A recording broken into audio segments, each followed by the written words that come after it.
मैंने अक्सर लोगों को भ्रमित होते हुए देखा या समझा है कि अक्सर लोग देश और सरकार को एक समझ लेते हैं। देश की सरकार पे सवाल उठाना मतलब देश से ऊपर सवाल उठाने जैसा है, लेकिन ऐसा नहीं है।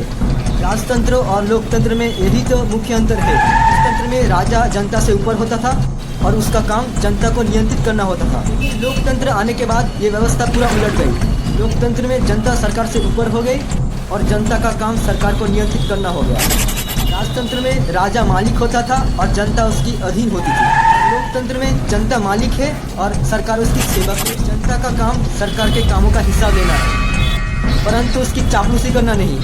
हर वो नागरिक लोकतंत्र को कमज़ोर कर रहा है जो सरकार से सवाल नहीं पूछ रहा है। देशभक्ति के मायने समझिए, देश उतना ही मजबूत होगा जिसका उसका लोकतंत्र मजबूत हो, और सरकारों को खुला छोड़ने से देश का लोकतंत्र कमज़ोर होता है।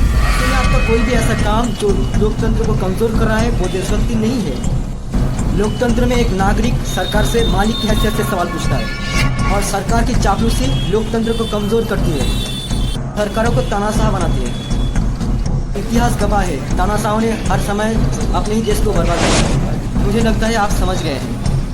एक बात ध्यान से समझ लीजिए, आप अगर आम हिंदू, आम मुस्लिम, आम सिख, आम ईसाई, बौद्ध, जैन जो भी धर्म के हो, हिंसा चाहे धर्म, जाति, भाषा जो भी आधार पे हो, हिंसा चाहे जो भी करे, कोई भी अगर मगर के बिना आलोचना कीजिए। वो आपके सामने कितना अच्छा भी क्यों ना हो, उसने हिंसा करवाया है मतलब वो गलत है, क्योंकि हिंसा गलत है।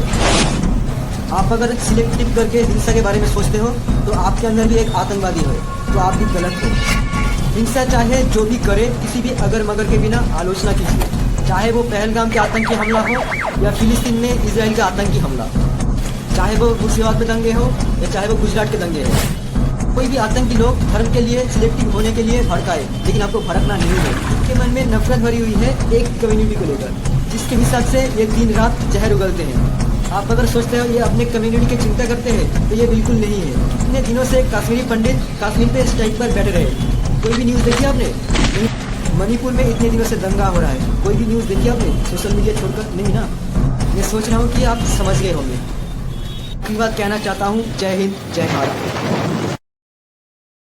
वो मुझसे कह रहे हैं कि ऐसी बात पर राजनीति और सवाल मत करो। इस मुद्दे पर करो, शिक्षा पर जिसे मुद्दा ही नहीं समझा जाता, या स्वास्थ्य पर जिसे सवाल करना आउट ऑफ फैशन हो चुका है, किस पर सवाल करूँ? बेरोजगारी पर जिसके सलाह में तुम्हारे अप्पा हो जो पकौड़ा तलने की सलाह देते हैं। अरे जब देश के राजनीति राष्ट्रवाद और हिंदू मुसलमान के नाम पर चल रही है, भी आतंकवादी हमले में देशवासी मारे जा रहे हैं, सवाल किस मुद्दे पर पूछूं?